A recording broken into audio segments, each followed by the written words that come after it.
요한복음 16장 7절에서 11절까지 말씀을 제가 봉독해 올리도록 합니다.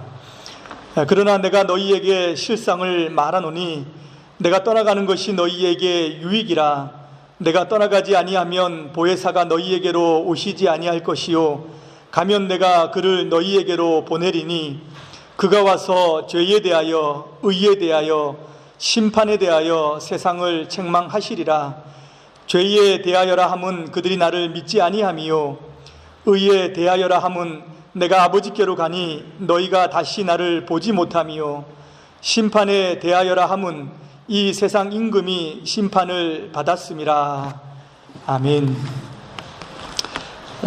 죄와 의와 심판에 대하여라고 하는 말씀으로 함께 은혜를 나누고자 합니다.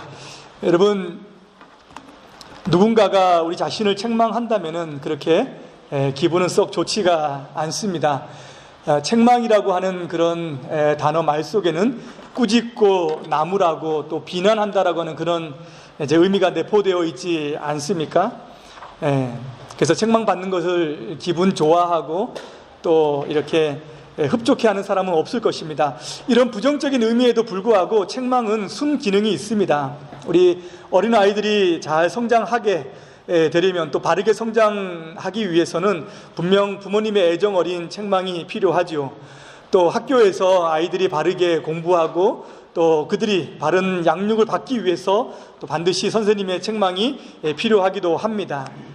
이런 순기능이 분명히 우리 인생 가운데 있다는 거예요. 그러면 성경은 책망에 대해서 뭐라고 이야기를 할까요? 잠언 25장 12절에 보면은 이런 말씀이 있습니다. 슬기로운 자의 책망은 청종하는 기에 금고리와 정금 장식이니라. 청종하는 기라고 하는 것은 기꺼이 배우고자 하는 그런 태도를 이야기하죠.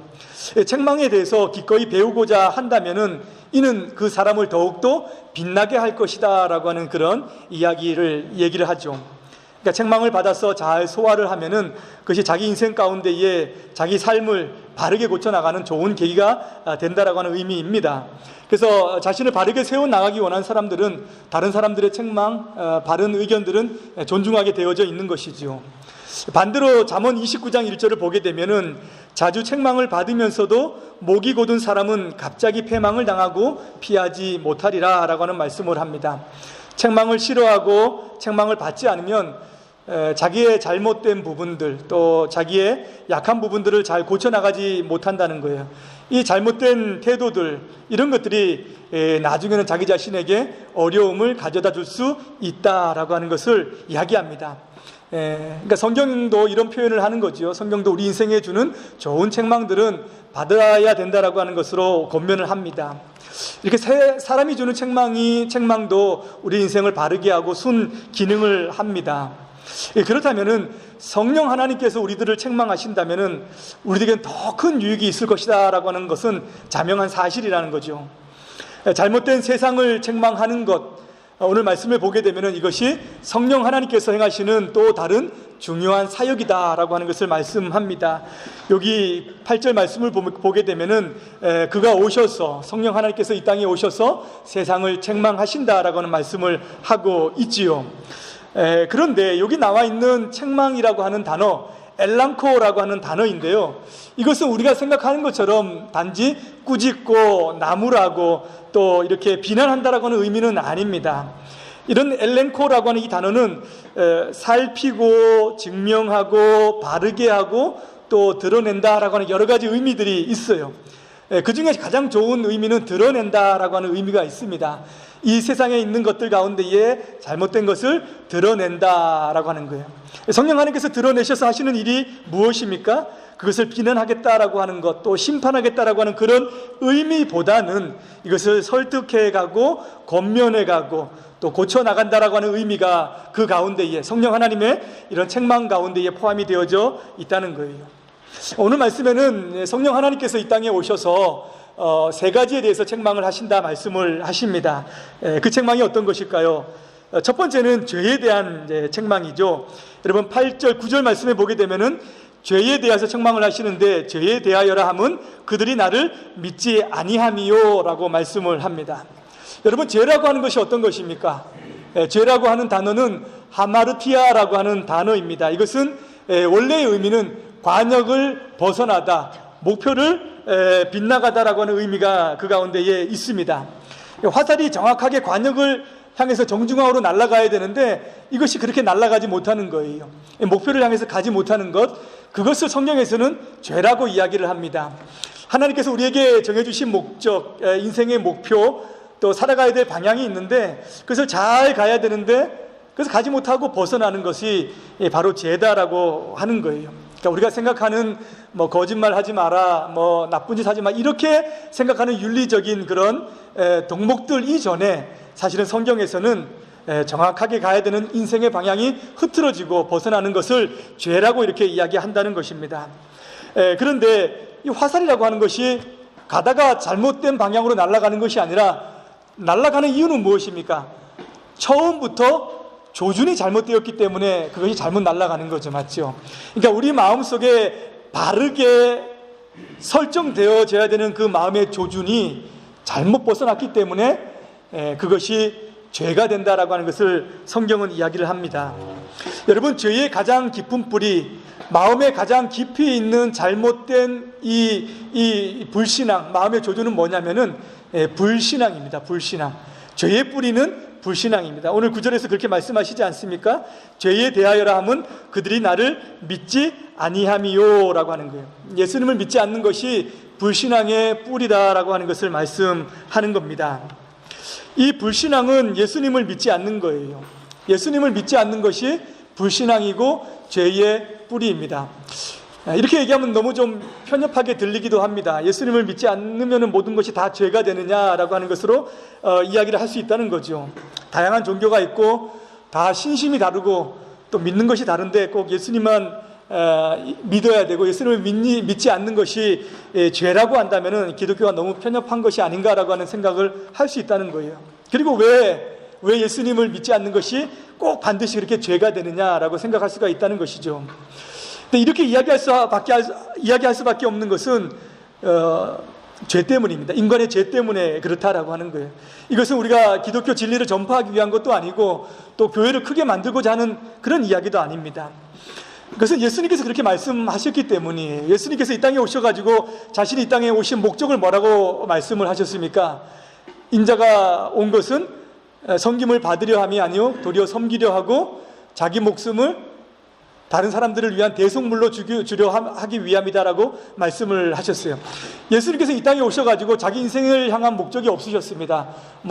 거대한 이상을 꾸고 꿈을 꾸고 가정을 이루고 사람들을 모아서 어떻게 해보겠다라고 하는 그런 이상을 가지고 이 세상에 오시지 않으셨어요. 또 그렇게 말씀하신 적이 한 번도 없으십니다. 예수님께서는 자기 인생의 목적을 분명하게 말씀하셨어요. 다른 사람을 섬기려 하는데 그 가장의 그 마지막에는 자기 자신을 다른 사람들을 위해서 대속물로 주기 위함이다라고 말씀합니다. 이 대속물이라고 하는 것은 다른 사람들의 죄를 위하여 자기 자신이 속죄의 제물이 되겠다라고 하는 것, 그것 때문에 내가 왔다라고 하는 것으로 예수님께서 말씀하셨다는 거예요. 그래서 예수님을 믿는 많은 사람들, 누구든지 예수님을 믿기만 하면은 예수님께서 말씀하신 이 속죄의 그런 은혜를 맛보는 거예요. 예수님을 믿으면 자기 자신의 모든 죄를 예수님께서 나를 위해서 대속해 주셨다라고 하는 것으로 우리가 믿는다라고 하는 거예요. 근데 믿지 않으면은 그 죄는 그대로 남아 있는 겁니다. 예수님의 그 모든 사역과 모든 그 삶을 예수님 하신 말씀을 믿지 않겠다라고 하면은 사실은 우리가 아무리 착하게 살아도 그 죄는 그대로 남아 있다는 거예요. 이것 때문에 그렇습니다. 성령님이 이것을 알려주신다라고 하는 거예요. 성령님이 드러내시는 것은 바로 이것입니다. 예수님께서 우리를 위해서, 우리의 죄를 위해서, 우리의 속죄를 위해서 오셨기 때문에 그 예수님을 믿지 않으면 우리의 죄가 그대로 남아있다라고 하는 것을 이 세상 가운데 알려주신다는 거예요. 하나님은 죄 때문에 세상 사람들이 모든 세상이 망하는 것을 원하지 않습니다. 그래서 죄를 해결하기 위해서 예수님이 오셨다라고 하는 것을 알려주세요. 이 세상에 죄가 넘쳐납니다. 사람들 사이에 평화가 깨어집니다. 전쟁이 난무합니다.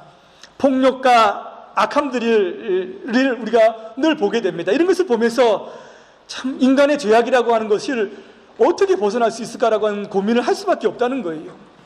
누가 이런 죄악 가운데에서, 누가 이런 악함 가운데에서 해결해 줄 수 있겠느냐라고 하는 생각을 할 수밖에 없다는 거예요.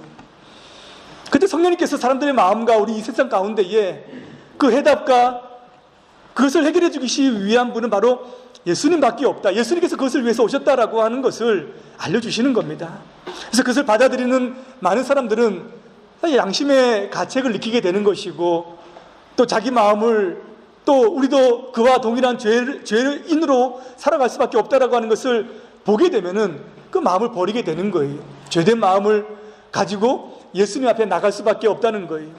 예수님께서 이건 일을 위해서, 이 모든 죄를 위해서 죽으셨구나. 누구든지 예수님을 믿는다면은 이 죄에서, 말하자면 이 죄에서 해방이 되는구나라고 하는 것을 믿게 되는 것이고, 또 그것을 깨닫게 되는 것입니다. 이것이 세상을 향해서 성령님이 해주시고 하시는 일이에요. 여러분도 예수님을 믿을 때에는 마음의 그런 가책들, 또 양심의 불편함들, 또 자기 자신의 죄인됨들을 보았을 것입니다. 때로는 그것 때문에 마음을 쳤을 것이고, 또 세상의 모든 죄악 때문에 참 한탄하고, 또 때로는 기도를 할 때가 있는 것이죠. 우리 신자에게도 이것은 마찬가지입니다. 여러분, 신자에게도 이 죄악에 대한 고민은 끊을 수 없는 것입니다. 이 자신의 죄악으로 우리 신자들도 사실은 고민을 한다는 것이죠. 끊을 수 없는 것이 이 죄라는 겁니다. 똑같은 죄를 범하고 또 살아가면서 하지 말아야 되겠다라고 하는 그런 결심을 해도 반복이 된다는 거예요. 때로는 어제 했던 반복이 오늘 깨어지기도 하고, 어제 했던 결심이 또 언젠가는 보면은 그대로 내 인생 가운데 묻어져 있는 것을 보게 됩니다. 그런 마음이 무너지죠. 맞죠? 내가 이렇게 오랫동안 예수를 믿고 그 복음을 듣고 살고자 했는데도 불구하고 이런 마음은 벗어날 수가 없는 것인가 라고 하는 생각이 좀 많이 들어요. 그러면은 마음에 자책도 들고 또 마음을 두드리게 되기도 하는 것이지요.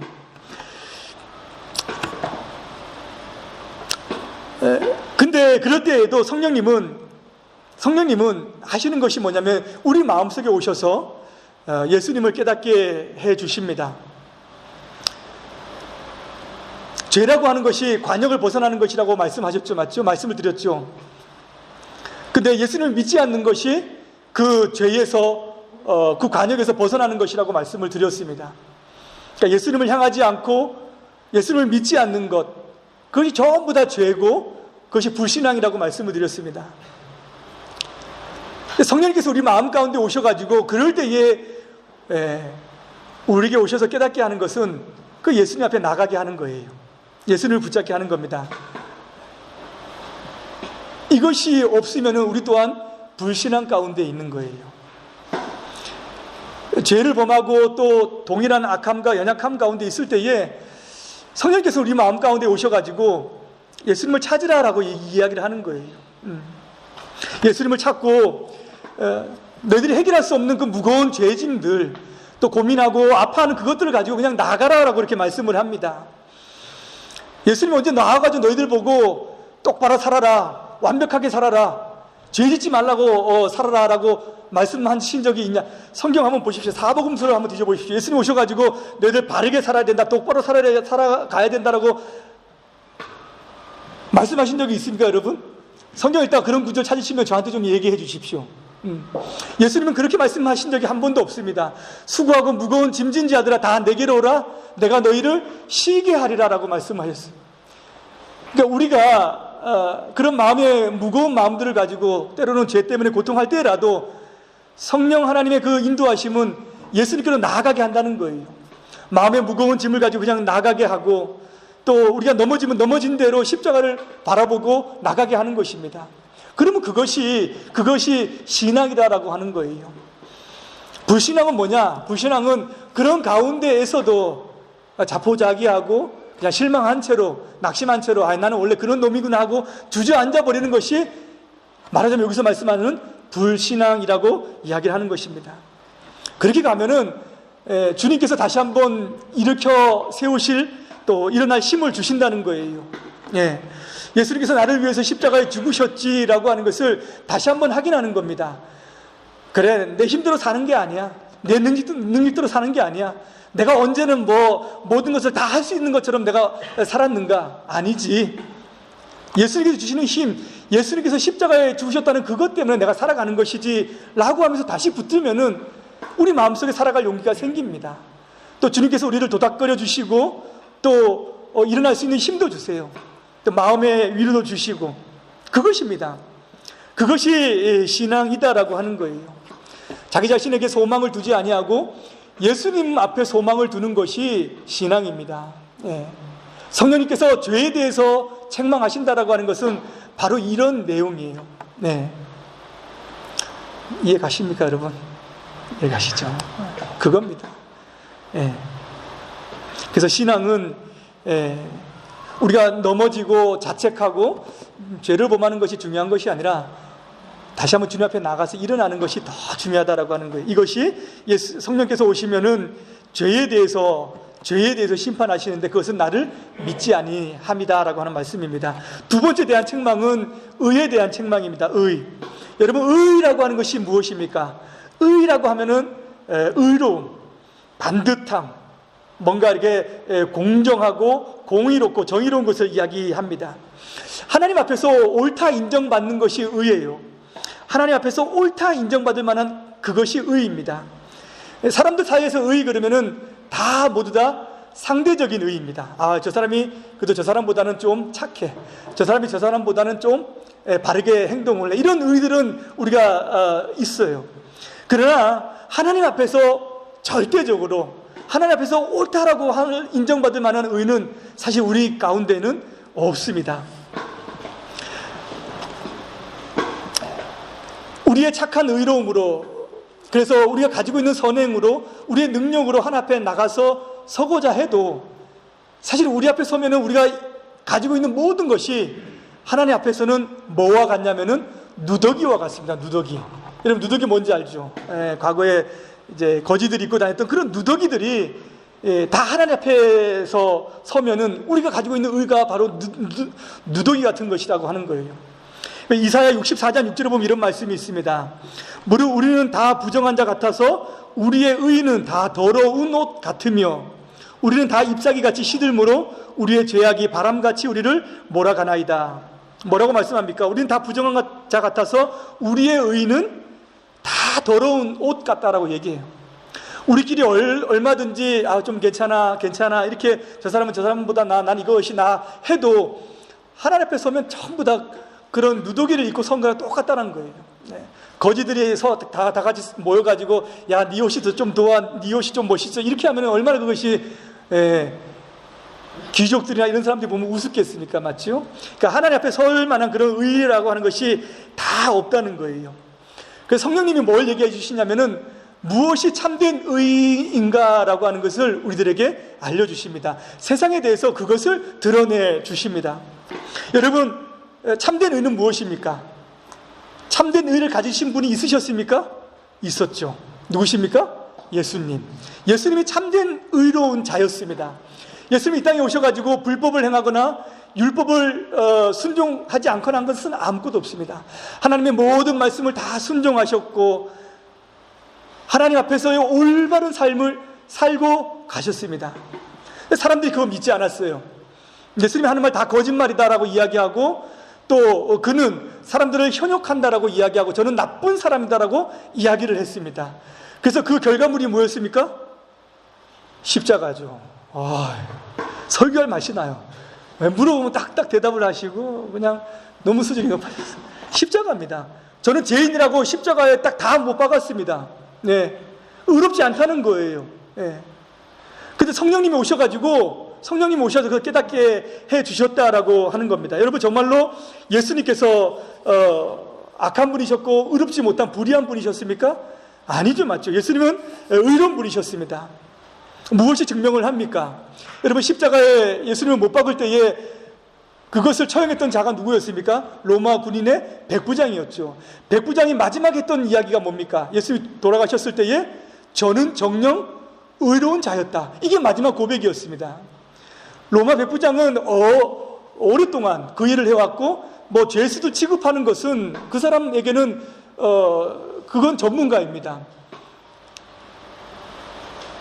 십자가에 예수님이 죽으실 때에 두 강도 같이 있었죠. 마지막에 그 죄인의 모습이 그 강도들 속에서 나타나요. 정말 죄 짓고 불의한 사람들은 마지막까지 서로 싸우고 마지막까지 서로 다른 사람을 비난하는 것이 바로 그 왼쪽 오른쪽에 있었던 강도가 처음에 보여주었던 모습입니다. 마지막에 오른쪽 강도는 예수님께 구원을 의탁했기 때문에 그는 구원을 받았죠. 근데 마지막 강도는, 한 사람은 마지막까지 그 얘기를 해요. 야, 내려와봐라. 야, 네가 하나님의 아들이라면서. 이것이 강도의 모습입니다. 백부장도 예수님에게서 그런 모습을 기대했을지도 모르겠어요. 예수님 마지막 죽는 순간까지 그런 모습을 볼 수 없었습니다. 저는 다른 사람들을 위했고 저들의 죄를 용서해달라고 하나님께 기도했고 자신의 고통 가운데서도 남아있는 자신의 어머니를 걱정했고, 율법으로는 하나도 흠이 없으셨던 분이 바로 예수님이셨어요. 그것을 백부장이 그 밑에서 그분이 죽으시는 것을 보고 바로 확인했습니다. 저는 의로운 사람이었다. 정령 의로운 사람이었다. 또 무엇이 증거합니까? 예수님의 부활이 그것을 증거합니다.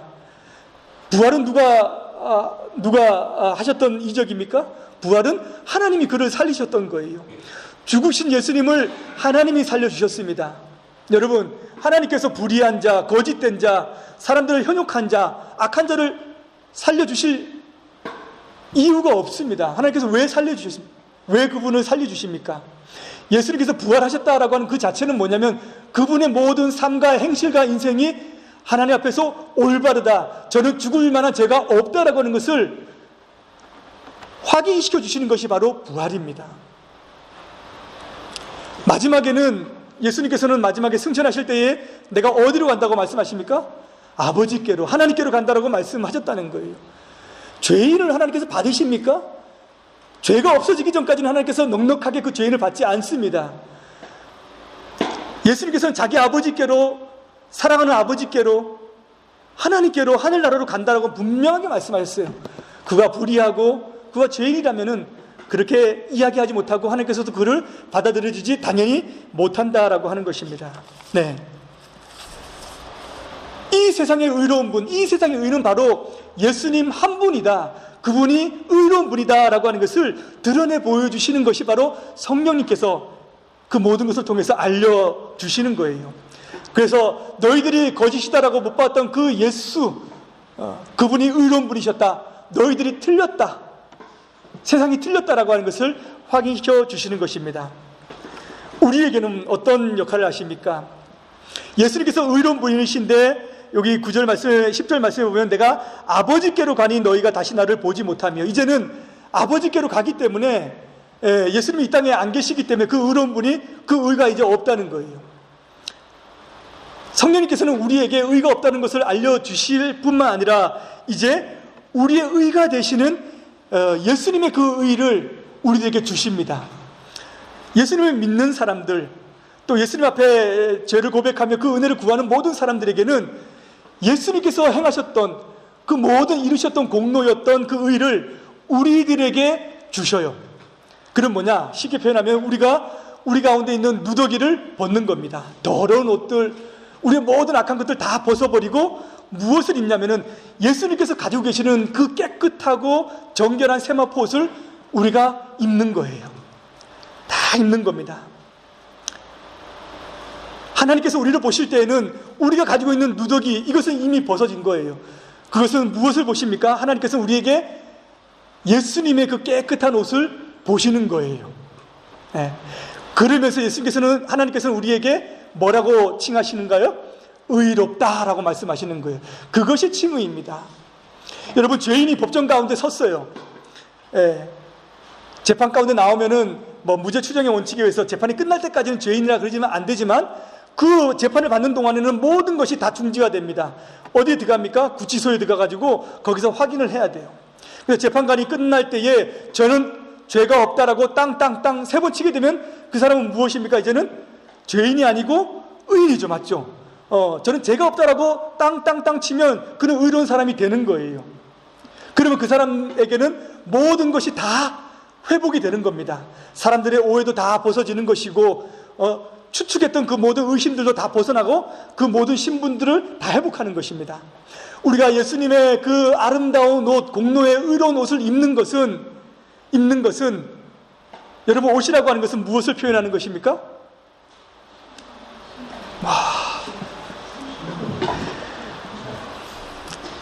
놀라워요.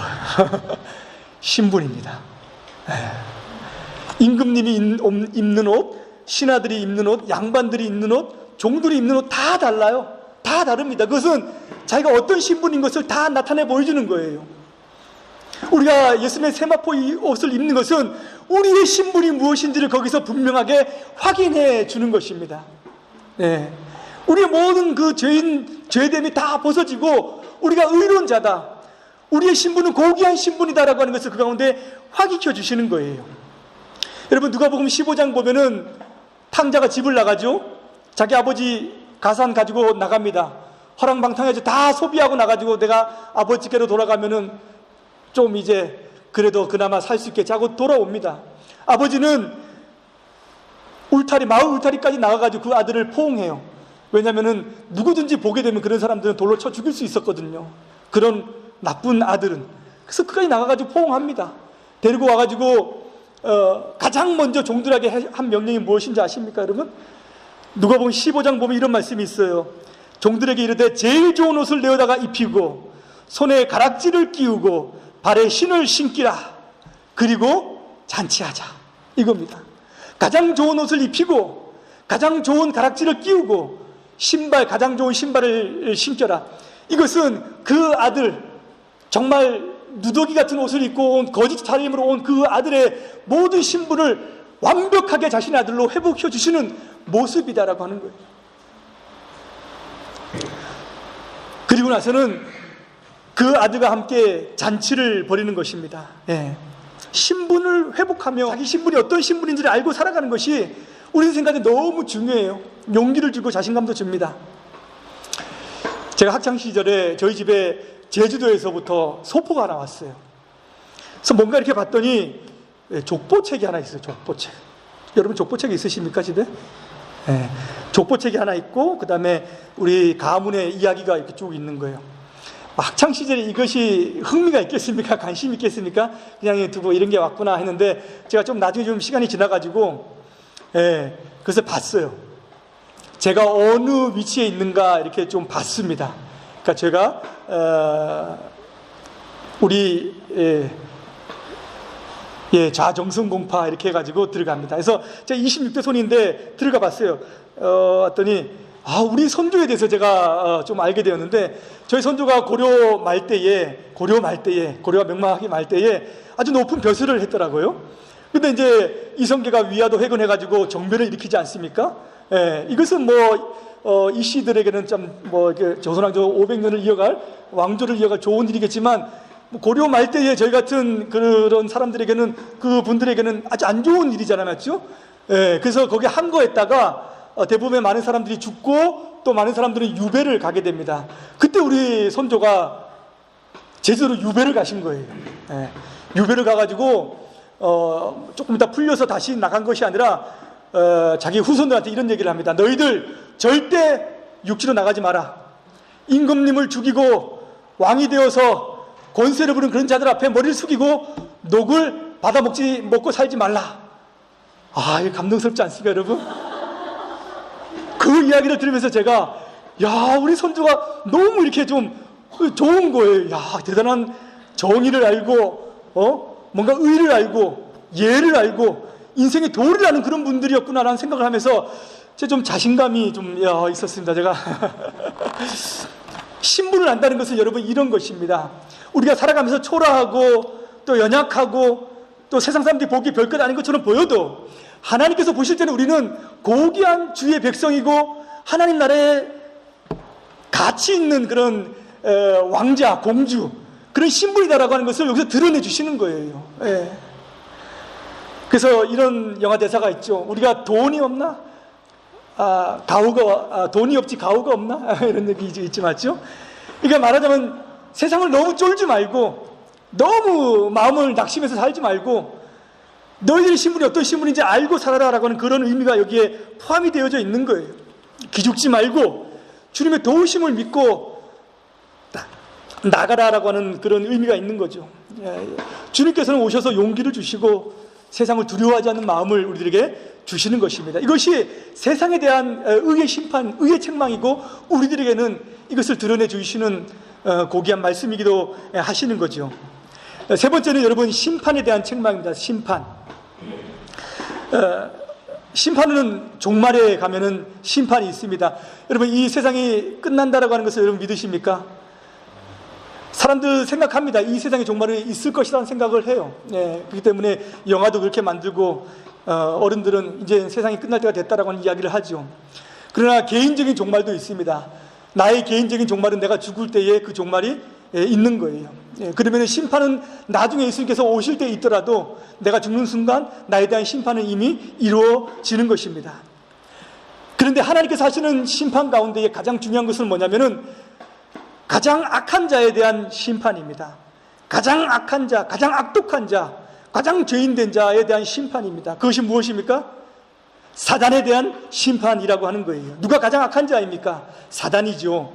이 세상의 사람들을 현혹시켜서 악한 데로 몰고 가고 죄인으로 만들고 멸망으로 인도하는 것이 바로 사단입니다. 예수님께서 오셔가지고 귀신을 쫓아내는 것은 바로 이런 사단의 세력을 몰아내는 것이었다라고 말씀합니다. 그때는 부분적이었지만 십자가에서 죽으심으로 말미암아 이 사단의 모든 세력은 완전히 괴멸된 것입니다. 오늘 뭐라고 말씀하십니까? 심판에 대하여라 함은 이 세상 임금이 심판을 받았음이라 라고 말씀합니다. 이것은 미래에 일어날 일이 아니라 이미 성령의 오심으로 말미암아 이것이 이루어졌다라고 하는 것을 드러내신다라고 하는 말입니다. 목사님, 그러면 사단이 없는 겁니까? 사단이 이 세상 존재하지 않는 겁니까? 그런 말은 아닙니다. 사라지고 없어졌다라고 하는 말은 아니고 이 세상에서 왕노릇하지 못했다라고 하는, 왕노릇하지 못하고 그 큰 힘을, 세력을 완전히 무너졌다라고 하는 의미가 있는 것입니다. 그러니까 예수님이 오시기 전까지는 이 사단이 이 세상에 왕노릇한 거예요. 자기 자신이 이 세상에 보이지 않는 영적인 힘을 가지고 사람들을 현혹하고 무너뜨리고 했던 그런 세력이었는데 예수님께서 오셔가지고 완전히 그 사단의 세력을 무너뜨렸다라고 하는 겁니다. 이것을 골로새서 2장 15절은 이렇게 이야기해요. 정사와 권세를 벗어버려 밝히 드러내시고 십자가로 승리하셨느니라. 이 말씀은 어떤 말씀이냐면은 여러분, 로마 군대가 항상 그 전쟁에 나가서 전쟁을 하면은 이깁니다. 전쟁에서 이기면은 어떤 것을 맨 먼저 합니까? 전령을 한 명 보내가지고 로마의 시민들에게 우리가 전쟁에 이겼다라고 하는 것을 알려요. 알려서 로마 시내에 들어가면서 야, 이겼다! 로마 군대가 이겼다라고 하는 것을 이야기합니다. 이게 무슨 소식이에요? 이게 좋은 소식입니다. 이게 좋은 소식입니다. 이게 유앙겔리온, 이게 복음인 거예요. 로마에서는 이게 복음인 것입니다. 그리고 나면은 이제 무엇이 들어옵니까? 전쟁에 나갔던 총사령관과 그 함께했던 군인들이 로마 시내로 들어오는 거예요. 개선문으로 위풍당당하게 들어옵니다. 멋진 백마를 타고 총사령관이 앞에 서고 그 뒤에 군인들이 멋있게 들어옵니다. 의기양양해서 들어오고 그 마지막에는 뭐가 있어요? 네, 포로가 있고 그 뒤에는 전리품들, 많은 금들 뭐 이런 것들을 가지고 들어오게 됩니다.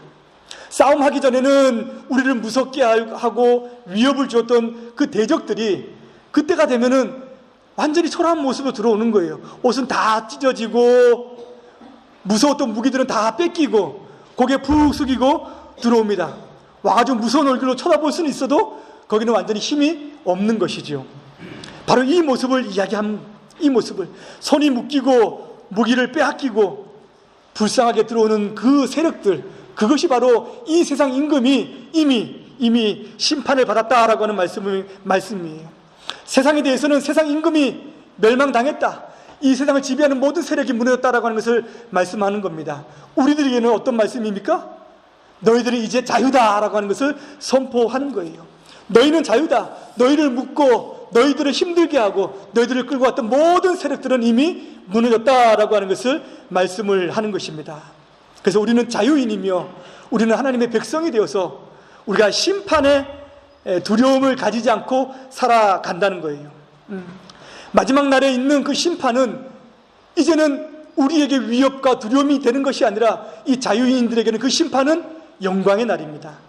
여러분들에게는, 예수 그리스도를 믿는 자들에게는, 성령께서 오셔서 우리 마음을 이렇게 세우시는 자들에게는 마지막 날은 두려움이 아니라 영광의 날이라고 하는 거예요.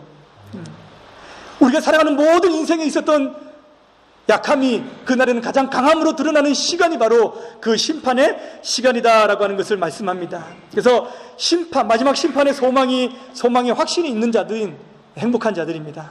이 세상에 두려움이 없는 자들입니다. 모든 원수들은, 예수 그리스도 믿지 않는 자들은 그 앞에 죄인으로 서지만 우리는 홀로 서지 않습니다. 우리는 누구와 함께 섭니까? 우리의 대장 되신 예수님과 함께 그 자리에 서게 되는 것입니다. 그 자유를 우리가 나중에 생각하고 막 꿈꾸고 하는 것이 아니라 지금 성령께서 오셔서 알려주시고 깨닫게 해주시고 이것을 드러내는 거예요. 세상에 대한 것은 분명한 책망이지만, 우리 원수들에 대한 것은, 그들에 대한 것은 책망이지만, 우리들에게서는 이런 삶으로 권면하시고 이런 인생으로 설득하셔서 우리를 그 목표를 향해서 나아가게 하시는 은혜가 바로 성령님의 은혜인 것입니다. 성령 하나님이 꼭 오셔야 되는 이유이기도 하고 우리 인생 가운데 유익이기도 하고, 그것이 주님께서, 성령 하나님께서 행하시는 사역인 것입니다. 그런 은혜와 축복을 맛보시는 저라 여러분 되시기를 주의 이름으로 축복합니다.